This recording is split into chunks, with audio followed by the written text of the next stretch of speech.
कहानी की शुरुआत होती है और हमें एक आदमी को दिखाया जाता है जिसे बहुत चोट आई थी। इसी हालत में वो पुलिस स्टेशन आता है और वहाँ बैठे पुलिस वालों को बताता है कि उसने किसी का खून किया है। ये सुनते ही पुलिस वाला कुछ देर के लिए भौचक्का रह जाता है, क्योंकि आज से पहले किसी ने इस तरह पुलिस स्टेशन आकर अपनी गिरफ्तारी की मांग नहीं की थी। उन्होंने उसके केस की जाँच की, जिसके बाद उसे मर्डर के जुर्म में 5 साल की सजा होती है। इसके 3 साल बाद हमें एक हाईवे को दिखाया जाता है जहाँ किसी का बहुत बुरा एक्सीडेंट हुआ था। कुछ लोग ऑफिसर लूक को क्राइम साइट पर ले जाते हैं, जहां उसने देखा कि विक्टिम की कार पूरी तरह से चकनाचूर हो गई थी। जब उन्होंने लाश के ऊपर से कपड़ा हटाया तो उसे देखकर ऐसा लग ही नहीं रहा था कि उसकी ये हालत एक्सीडेंट की वजह से हुई थी। जरूर किसी ने उसका खून किया था। वहां उन्हें गन भी मिलती है, पर उसे कत्ल को अंजाम नहीं दिया गया था। फोरेंसिक डॉक्टर ने उसकी लाश को देखकर बताया कि उसकी पसलियां और सीने की हड्डियां टूटी हुई हैं। शरीर पर कहीं काटने के निशान नहीं है, पर इसके गर्दन की हड्डी और सांस की नली में फ्रैक्चर है। ये जितने भी घाव हैं ये एक्सीडेंट के नहीं हो सकते, ये मारने पीटने के निशान हैं। जिस किसी ने भी उसका कत्ल किया है वो अच्छे से जानता है कि शरीर के किस हिस्से पर हमला करने से इंसान की मौत हो सकती है। उन्हें वहाँ एक स्टैम्प भी मिलता है जो कातिल निशानी के तौर पर वहाँ छोड़ गया था। इसके बाद हम जैक को देखते हैं जो अभी तक जेल में अपनी सजा काट रहा था। उनकी जेल में एक नया कैदी आया था जिससे जैक की बहुत बनती थी, पर जेल के बाकी कैदी उसे पसंद नहीं करते थे। उस दिन भी वो कैफेटेरिया में उसे परेशान करते हैं और उसे धमकाते हुए कहते हैं कि बुढ़े, आइंदा इस बेंच पर दोबारा बैठा तो तेरी टांगे तोड़कर तुझे दोबारा बैठने लायक नहीं छोड़ेंगे। वो कैदी भी पीछे हटने वाला नहीं था, लेकिन बात और बिगड़े उससे पहले ही जैक तुरंत बीच में आकर झगड़ा रोक देता है। इसी बीच जैक की नजर टीवी पर पड़ती है जिसमें कल रात हुए मर्डर की न्यूज चल रही थी। न्यूज देखते ही जैक तुरंत गार्ड के पास आता है और कहता है कि उसे किसी से बात करनी है, पर गार्ड बोला पहले फॉर्म भर दो उसके बाद देखेंगे। लेकिन जैक ने न्यूज में कुछ ऐसा देख लिया था कि उसका फौरन किसी से बात करना जरूरी था। कई बार रिक्वेस्ट करने पर भी जब वो नहीं माना तो जैक के पास उससे अपनी बात मनवाने का सिर्फ एक ही तरीका बचता है। वो अपनी सेल में वापस आया और उन कैदियों को बुरी तरह पीटने लगा। देखते ही देखते जेल में हड़कंप मच जाता है। खतरनाक कैदियों के झुंड ने जैक को चारों तरफ से घेर लिया और सब एक साथ उस पर टूट पड़े, पर अकेला होने के बावजूद भी जैक उन्हें बहुत मारता है। वो किसी को चोट नहीं पहुंचाना चाहता था, पर जब उनके लीडर ने जैक के सर पर एक भारी भरकम लोहा दे मारा तो जैक की आंखों में ऐसा गुस्सा भड़क गया जैसा उन्होंने पहले कभी नहीं देखा था। वो लीडर के हाथ पैर तोड़ देता है और उसका आखिरी वार उसकी जान भी ले सकता था, पर जैक खुद को रोक लेता है क्योंकि उसने कसम खाई थी कि वो किसी की जान नहीं लेगा। जल्द ही गार्ड्स ने उसे काबू में कर लिया, पर वो लगातार यही मांग करता रहा कि उसे ऑफिसर ल्यूक से मिलना है। ये सब करके उसने जो उधम मचाया था उससे परेशान होकर फाइनली ल्यूक उससे मिलने को तैयार हो जाती है। गार्ड्स ल्यूक को बताते हैं कि इस कैदी का नाम जैक है और पिछले 3 सालों में उसका रिकॉर्ड भी काफी अच्छा था, लेकिन कल अचानक उसने आपके बारे में पूछा और फिर बाकी कैदियों के साथ मारपीट करने लगा। उसका ये बर्ताव बहुत अजीब था। जब ल्यूक उससे मिलने गई तो जैक उसे कहता है कि मैडम, मैंने जिन कैदियों को मारा मैं उन्हें कुछ देना चाहता हूँ। अगली बार जब आप आएंगी तो मैं आपको उसके पैसे चुका दूंगा। वो चाहता था कि उन सबको एक एक सिगरेट्स के पैकेट्स मिलें, क्योंकि इसमें उनकी कोई गलती नहीं थी। पर ल्यूक कहती कि तुम्हें क्यों लगता है कि मैं फिर यहाँ आऊंगी? तुम जानते हो कि कातिल कौन है? जिस पर जैक उसे बताता है कि कल रात जिस आदमी का मर्डर हुआ मैं उससे कभी बॉक्सिंग रिंग में लड़ा था। वो एक अच्छा बॉक्सर था। उसे नहीं पता कि कत्ल किसने किया, पर वो ये जानता है कि कातिल क्या सोच रहा है और अभी तो ये बस शुरुआत है। वो फिर से किसी को मारेगा। उसका मानना था कि वो ऐसा बेवजह नहीं कर रहा, यकीनन इसके पीछे उसका कोई मकसद है। अगर कोई और बात होती तो वो उसे सीधा गोली भी मार सकता था, पर हम दोनों जानते हैं कि उसने उसे कितनी बेरहमी से मारा है। निहत्थे किसी को मारना अजीब बात है। जरूर वो कोई साइकोपैथ है। मैं आपकी मदद कर सकता हूँ, बस मुझे यहाँ से निकालिए। वो कहती है कि तुम्हें कुंफू आता है, इसका मतलब ये नहीं कि तुम मेरी केस में मदद कर सकते हो। मैं तुम पर भरोसा क्यों करूँ? वो उठकर वहाँ से जाने लगती है, पर तभी जैक कुछ लोगों के नाम लेने लगा। वो कहता है कि उसका अगला शिकार इन्हीं 8 लोगों में से एक होगा। लूक उसकी बातों पर यकीन नहीं करना चाहती थी, पर उसे अब तक इस केस से रिलेटेड कोई पुख्ता सबूत भी नहीं मिले थे, इसलिए वो अपने लोगों को उन 8 लोगों की डिटेल्स निकालने को कहती है। वहीं हम उस सीरियल किलर को देखते हैं जो अपने अगले मर्डर की प्लानिंग कर रहा था। वो दीवार पर किसी का नाम लिखता है और आज रात वो उसी को मारने वाला था। इसके बाद हमें एक जाने माने मूर्तिकार को दिखाया जाता है जो देर रात रुककर अपने अधूरे काम को पूरा कर रहा था। ये मूर्तिकार 10 साल पहले पूरे एशिया में किकिंग का चैंपियन था। वो किसी को भी हरा सकता था, पर कुछ वक्त बाद वो रिटायर हो गया और एक आर्टिस्ट बन गया। वो अपना काम कर ही रहा था कि तभी उसने एक आदमी को देखा जो बिना उसकी परमिशन अंदर घुस आया था। उसने कहा नीचे उतर जाओ वरना बहुत पछताओगे, पर वो आदमी उसे अपना नाम वोंग बताता है और कहता है कि मैं आज तुमसे फाइट करूंगा और जो हारेगा वो मरेगा। आर्टिस्ट उसे लड़ना नहीं चाहता था, पर जब उसने उसकी मूर्ति तोड़ दी तो पानी सर के ऊपर चला गया। उसने वोंग के चैलेंज को एक्सेप्ट कर लिया, जिसके बाद दोनों में जबरदस्त फाइट होती है। आर्टिस्ट देखता है कि उसका एक पैर छोटा था, पर अपाहिज होने के बावजूद भी वो अच्छा लड़ रहा था। वो वोंग पर कई जानलेवा वार करता है, पर वोंग ने उसकी एक टांग तोड़ दी, जिससे वो लंगड़ा हो जाता है और आखिर में उसने एक डेडली किक से उसकी गर्दन तोड़ दी, जिससे उसकी मौत हो गई। उधर ल्यूक जैक के बारे में सारी डिटेल्स निकलवाती है। पता चला कि 3 साल पहले उसका एक मार्शल आर्ट स्कूल था, यहाँ तक कि उसने पुलिस वालों को भी मार्शल आर्ट सिखाया था। पर एक दिन उसके हाथों से कत्ल हो गया और उसे 5 साल की सजा हुई। वो उसके बारे में और जान पाती कि तभी उसे पता चला कि शहर में एक और मर्डर हुआ है। मरने वाला शख्स उन्हीं 8 लोगों में से एक था जिनके उसने नाम लिए थे। वो तुरंत जैक से मिलने जाती है और उसे बताती है कि एक और की मौत हो गई है, पर जैक इसके बारे में पहले से जानता था। वो ये भी जानता था कि उसकी मौत जानलेवा किक की वजह से हुई है। ल्यूक पूछती है कि तुम्हें ये सब कैसे पता, जिस पर जैक उसे बताता है कि उसकी किक बहुत मशहूर थी। उसका कत्ल किक मार के किया गया। पहले वाला एक अच्छा बॉक्सर था, मुक्के मार मार कर उसका खून किया गया। आगे की जानकारी वो उसे तब तक नहीं बताने वाला था जब तक उसे जेल से नहीं निकालती। इतनी कोशिशों के बाद भी अभी तक उन्हें कत्ल की वजह नहीं पता चल पाई थी। ये केस उसके हाथों से निकल ना जाए, इसलिए ल्यूक सिफारिश करके उसे जेल से रिहा करवा देती है। उसे एक टेम्पररी पास दिया जाता है और एक सेलफोन, जिसे उसे 24 घंटे चालू रखना था। जैक कहता है कि मर्डर के सीक्वेंस को देखकर पता चलता है कि कातिल मार्शल आर्ट्स को अच्छी तरह जानता है। उसके शिकार हर तरह के माहिर खिलाड़ी हैं, तो हो सकता है कि उसका अगला शिकार भी उन्हीं में से एक हो। वो उसे मोंगकोक शहर चलने को कहता है, क्योंकि हो ना हो पर कातिल वहां जरूर जाएगा। उधर हम उस सीरियल किलर को देखते हैं जो दीवार पर अपने अगले शिकार का नाम लिखता है। इसके बाद वो एक और माहिर खिलाड़ी के पास जाता है जो ग्रैपलिंग का एक्सपर्ट माना जाता था, पर वोंग उसे भी आसानी से मार डालता है। जब तक जैक वहां पहुंचा तब तक बहुत देर हो चुकी थी। उसकी लाश देखकर जैक अंदाजा लगाता है कि उसे कैसे मारा गया होगा। लाश की हालत देखकर साफ था कि हत्यारे ने उसे मारने के लिए खतरनाक ग्रैपलिंग टेक्निक का यूज किया था। वो केस पर इन्वेस्टिगेट कर ही रहे थे कि तभी जैक की नजर वोंग पर पड़ी, जो वहीं खड़ा उन्हें देख रहा था। जैक तुरंत उसका पीछा करता है, पर वो बिजली जितना तेज था। एक लंबी छलांग लगाकर वो दूसरी बिल्डिंग पर कूद गया, पर जैक ऐसा नहीं कर पाता। वोंग सीधा उसकी आंखों में देखता है, जैसे कि उसे चैलेंज दे रहा हो कि तू मुझे नहीं पकड़ सकता। इसके बाद जैक अपने घर लौटता है। उसे देखते ही उसकी वाइफ शिन यिंग उसे जोर से थप्पड़ मारती है, पर जैक उसकी नाराजगी समझता था, इसलिए वो बिल्कुल भी गुस्सा नहीं होता और उसे गले लगा लेता है। जैक अपने पिता से भी माफी मांगता है, जिनकी बात उसने नहीं मानी थी।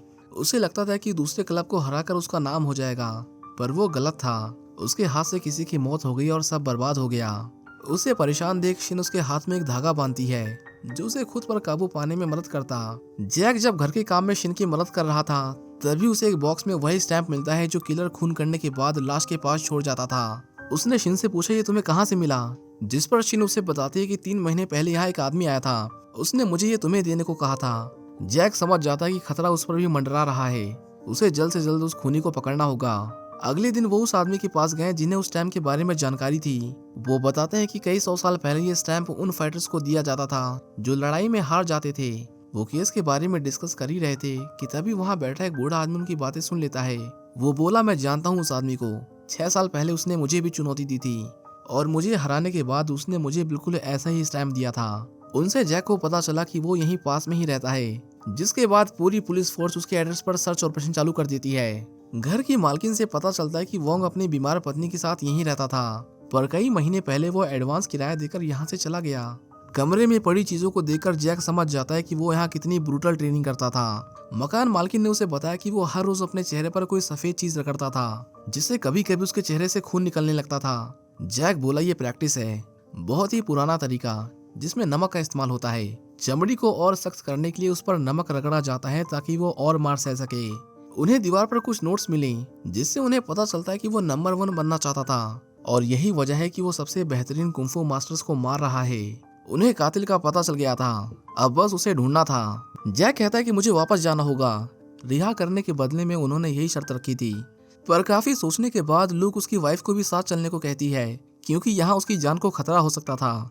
जैक कहता है कि उसका अगला शिकार एक ऐसा शख्स है जो हथियार चलाने में माहिर हो। इससे पहले वोंग उस तक पहुंचे, वो लोग उसके पास पहुंच जाते हैं। तलवार चलाने में माहिर वो शख्स अब एक रेस्टोरेंट चलाता था। जैक को पता चला कि कई साल पहले उनका एक एक्सीडेंट हुआ था, जिसके बाद डॉक्टर्स ने उनके हाथ में मेटल रॉड फिट कर दी। जैक तुरंत समझ गया कि वो गलत आदमी के पास आए हैं, क्योंकि वोंग कभी कमजोर से नहीं लड़ेगा। वो सोच ही रहा था कि तभी उसे याद आया कि उनका एक स्टूडेंट हांगकांग में जाना माना एक्शन स्टार है और उसे उन्होंने ही ट्रेन किया था। वहीं हांगकांग में हम एक फिल्म सेट को देखते हैं जहां एक एक्शन फिल्म की शूटिंग चल रही थी।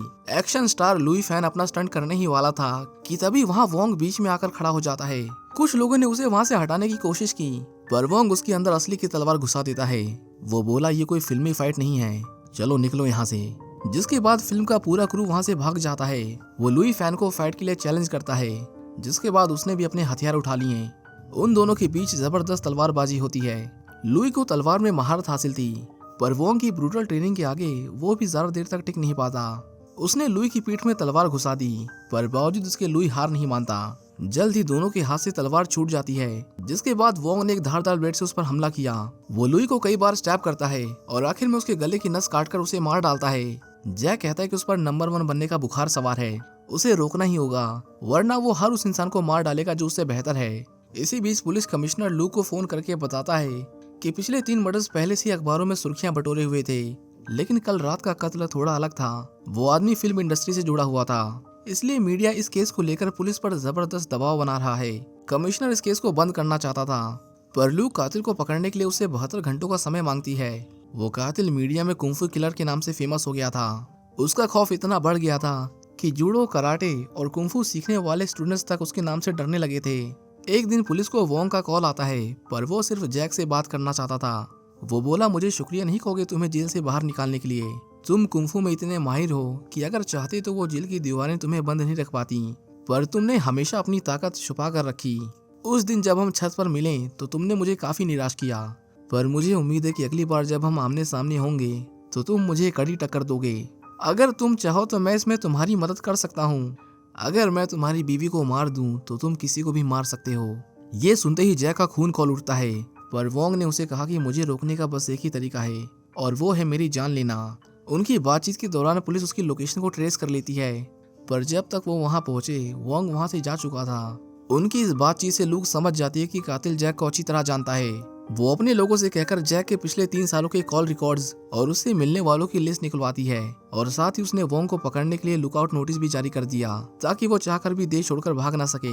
फोरेंसिक रिपोर्ट से उन्हें पता चला कि जो नमक वोंग अपने चेहरे पर रगड़ता था वो एक छोटे से गाँव से लाया गया था। वो जल्दी से उस गाँव में जाते हैं और उन्होंने फाइनली उसके घर को ढूंढ निकाला।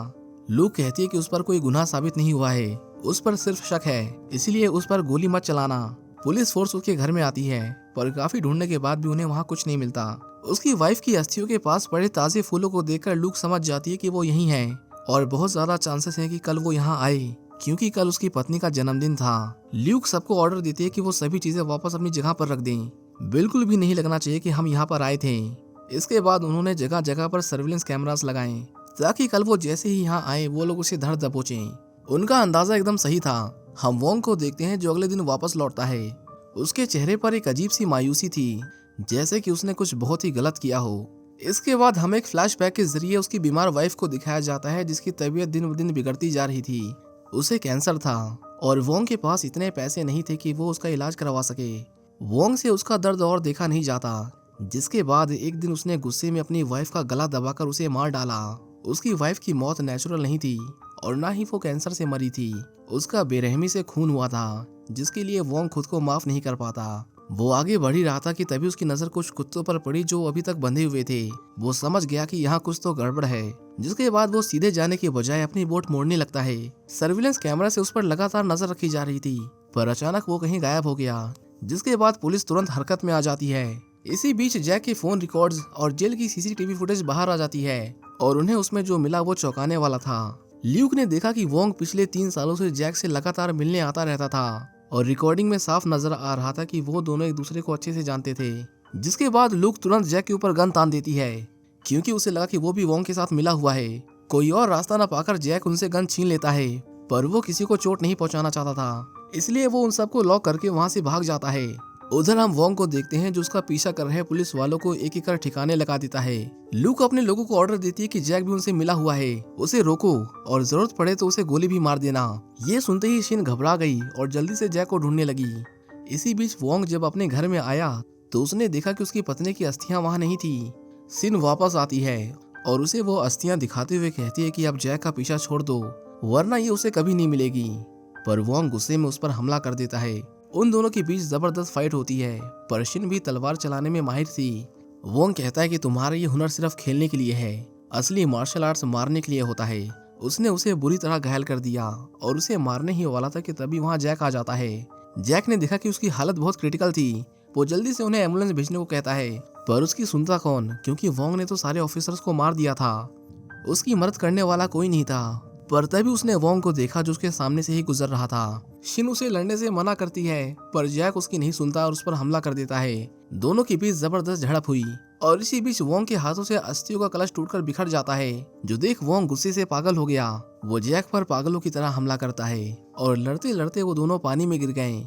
पुलिस उसे ढूंढने की कोशिश करती है, पर तभी वोंग ने एक पुलिस वाले को मारकर उसकी बोट को कैप्चर कर लिया। लूक उसकी बोट का पीछा करती है, पर वोंग ने बोट चलाने वाले को ही मार डाला।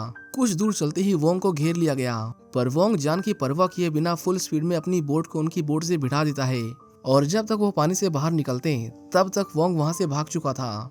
जल्द ही वहां एम्बुलेंस आई और शिन को हॉस्पिटल ले जाया गया, पर जैक भी अब एक फरार मुजरिम था।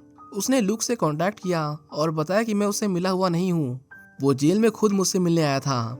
उसने कहा कि वो मुझे अपना गुरु मानता है और मुझसे कुंफू सीखना चाहता है। उस वक्त मुझे जरा भी अंदाजा नहीं था कि वो आगे चलकर इस कला का इस्तेमाल लोगों की जान लेने के लिए करेगा। एक दिन उसने नंबर 1 बनने के लिए मुझे भी चुनौती दी, पर मैंने लड़ने से साफ मना कर दिया। ल्यू कहती है, तो तुमने इसके बारे में मुझे पहले क्यों नहीं बताया? जिस पर जैक बोला कि अगर मैं आपको बता देता कि मैं उससे पहले मिल चुका हूँ तो आपको मेरी जरूरत नहीं होती। मैं जेल में ही रहता और कभी शिन को नहीं बचा पाता। उसने मुझे धमकी दी थी कि अगर मुझसे नहीं लड़ा तो वो शिन को जान से मार देगा, इसलिए मेरा जेल से निकलना बहुत जरूरी था। जैक अब तक उसका इसलिए साथ दे रहा था क्योंकि उसे यकीन था कि पुलिस उसे पकड़ लेगी और वो जल्दी सलाखों के पीछे होगा। पर आज जो हुआ उसे देखकर वो समझ गया कि शिन को बचाने के लिए उसे वोंग को मारना ही होगा। ल्यूक ने उसे रोकने की कोशिश की, पर तब तक जैक ने अपना मन बना लिया था, जिसके बाद वो वहाँ से चला गया। जल्द ही वहाँ कमिश्नर आता है और ल्यूक को बताता है कि उसके सीनियर्स ने हम दोनों को इस केस से हटा दिया है। ल्यूक कहती है, पर सर ऐसे तो वो कातिल हमारे हाथ से छूट जाएगा, लेकिन ये ऑर्डर्स ऊपर से आए थे जिन्हें वो नजरअंदाज नहीं कर सकते थे। इसके बाद हम जैक को देखते हैं जिसे अपने किए पर बहुत पछतावा हो रहा था। वोंग जेल में खत लिखकर उसे सवाल पूछा करता था। उसे यकीन ही नहीं होता कि उसने एक कातिल को ट्रेनिंग देकर उसकी मदद की। उसे लगने लगा कि वोंग सही है, मार्शल आर्ट्स जान लेने के लिए होता है। जेल से निकलते ही अगर उसने उसे मार दिया होता तो वो आज शिन को चोट ना पहुंचा पाता। वहीं हम लूक को देखते हैं जो निकाले जाने के बाद भी इस केस पर काम कर रही थी, पर तभी उसे एक सीक्रेट डोर के पीछे कुछ लोगों के नाम लिखे हुए मिले। उनमें से ज्यादातर लोगों को वोंग मार चुका था, लेकिन उसमें एक नाम अभी भी बचा हुआ था। ल्यूक जल्दी से उस आदमी के बारे में पता करती है और उसके पास जाने लगती है। वहीं हम वोंग को देखते हैं जो उस तक पहुंच चुका था। उसका ये शिकार कुंफू छोड़कर एक मामूली ट्रक ड्राइवर की जॉब करता था। वोंग उसकी ट्रक का पीछा करता है और उसके सामने आकर खड़ा हो जाता है, पर उसके आगे जो हुआ उसे उसकी बिल्कुल भी उम्मीद नहीं थी। ट्रक से जैक बाहर आता है, जिसने उस आदमी को पहले ही खतरे के बारे में आगाह कर दिया था। वोंग बोला, मुझे देखकर तुम भागे नहीं, इसका मतलब तुम लड़ने के लिए तैयार हो। मैं तुम्हारा यही रूप तो देखना चाहता था। दोनों एक दूसरे के सामने आकर खड़े हो जाते हैं और वोंग के हाथों की चमड़ी देखकर साफ पता चल रहा था कि ये लड़ाई आसान नहीं होने वाली थी। दोनों के बीच फाइट शुरू होती है और वोंग उस पर एक के बाद एक कई जानलेवा वार करता है, पर वो जैक को छू तक नहीं पा रहा था। वो शुरू में कोई जवाबी हमला नहीं करता, बस उसके लड़ने के तरीके को ऑब्जर्व करता है। लेकिन वोंग में उतना सब्र नहीं था, वो अपने हमले की रफ्तार को दोगुनी कर देता है। उसने जैक पर कई घातक वार किए, जिसके बाद उसे भी लड़ना पड़ा। वोंग ने उसकी ग्रैपलिंग टेक्निक उसी के खिलाफ इस्तेमाल की, पर वो किसी मछली की तरह उसके हाथों से फिसल जा रहा था। इसके बाद जैक ने उसे बहुत पीटा और एक जोर की किक मारकर उसे दूर फेंक दिया, जिससे वोंग एक चलती ट्रक के नीचे कुचला ही जाने वाला था कि ऐन मौके पर जैक ने उसे पीछे खींच लिया, क्योंकि वो उसे अपने हाथों से मारना चाहता था। खुद को हारता देख वोंग वहां से भागने लगता है, पर जैक ने उसका पीछा नहीं छोड़ा। कुछ दूर आते ही उन दोनों में फिर से फाइट होती है। वोंग इस लड़ाई में बुरी तरह थक गया था, पर तभी जैक के हाथ से उसका बांस छूटकर नीचे गिर जाता है। दोनों रोड के दूसरी ओर खड़े थे और उनके बीच कई गाड़ियां गुजरती है, जिससे वोंग को आराम करने का मौका मिल गया, जो जैक के लिए सही नहीं था। रोड क्लियर होते ही वोंग निहत्थे जैक को उसका बांस वापस कर देता है, जिसके बाद उन्होंने फिर से लड़ना शुरू कर दिया। वोंग को सारी टेक्निक्स उसी ने सिखाई थी, इसलिए वोंग उसे उतनी आसानी से नहीं मार पा रहा था जितना कि उसने अपने बाकी अपोनेंट्स को मारा था। लड़ते लड़ते वो थक जाता है और इसी मौके का फायदा उठाकर जैक ने उसे जोर की लात मारी। इसके बाद वो अपने दोनों हाथों से उसकी खोपड़ी पर मारता है, जिससे वोंग एकदम से सुन्न पड़ गया।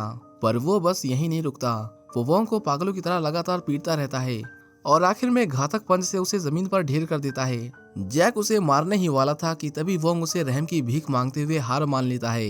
वो बोला, जरा देखो अपने आप को, इसी जैक को तो देखने का मैं इंतजार कर रहा था, आ जाओ मार डालो मुझे। जैक उस धागे की ओर देखता है जो शिन ने उसे खुद पर काबू करने के लिए पहनाया था, पर अब उस पर खून लगा देख उसे खुद से नफरत होने लगती है। जैक ने उसे मारने से मना कर दिया। वोंग मौका पाकर वहां से भागने की कोशिश करता है, पर जैक ने उसकी टांग पकड़कर उसे नीचे गिरा दिया। दोनों अब रोड के बीचों बीच पड़े हुए थे।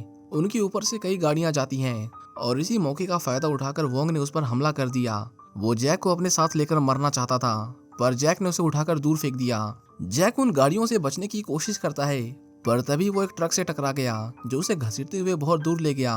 वोंग उसके पास आया और कहा, मेरे अब तक के अपोनेंट्स में तुम सबसे ताकतवर हो, लेकिन तुम शायद भूल गए कि मार्शल आर्ट सिर्फ जान लेने के लिए होता है। उसे मारने से पहले वोंग उसे भी वो स्टैम्प देता है जो वो बाकियों को दिया करता था।